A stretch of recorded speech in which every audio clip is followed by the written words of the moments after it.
Ilang pulis at sundalo na iligal na nagpaputok ng baril sa pagsalubong ng bagong taon. Sinampahan na ng kaso si Patrick De Jesus sa detalye.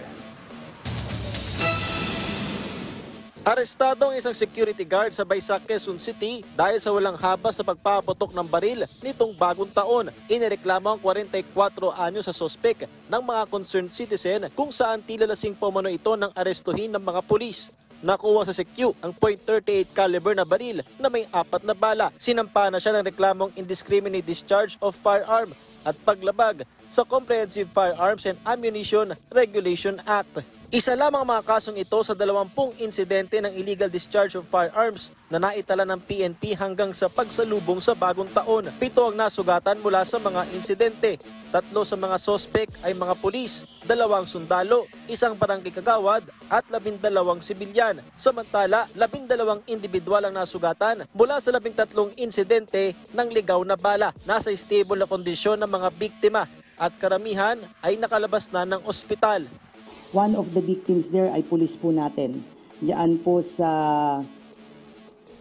Occidental Mindoro kung saan yung pulis natin habang nasa harap po ng kanilang station at nanonood po ng fireworks ay naramdaman po niya na namanhid po yung kanyang forearm at nakita po niya na duguan yon. So immediately ay dinala po siya. So basically parang ganito, halos lahat ganito po sir yung kaso po ng stray bullet. Yung iba ay nanonood po ng mga fireworks at bigla na lang nilang naramdaman na mayroon pong tama po sila. At yung iba naman po ay nasa loob, lumusot po doon sa kanilang mga bubong at tinamaan po sila.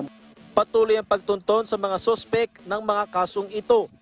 We have to admit, very challenging po yung pag-solve po ng ganitong kaso dahil unang-una titignan mo, doon ba sa lugar na yon na ay meron bang may mga baril na may pag-aari, meron naman pong marirecover na basyo, ay ito po ay dadaan po sa ballistics examination and cross-matching in the hope na kung sakasakaling rehistrado po yung baril po na ito, ay makikita po natin sa database ng Firearms and Explosive Office. Pagdating sa mga iligal na paputok, sabi ng PNP, puspusan na naging crackdown sa mga ito. Dumoble ang bilang ng kanilang nakumpiska.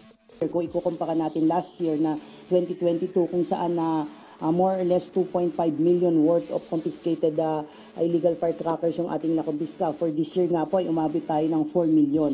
So tinitingnan natin dyan ay hindi naman po nagkulang pagdating sa enforcement po ang PNP. Bagamat there will always be room for improvement. Sa pinakahuling tala ng DOH, umabot na sa 443 ang fireworks-related injuries matapos makapagtala ng higit 200 bagong kasong. Patrick De Jesus para sa Morning Show ng Bayan, Rise and Shine, Pilipinas.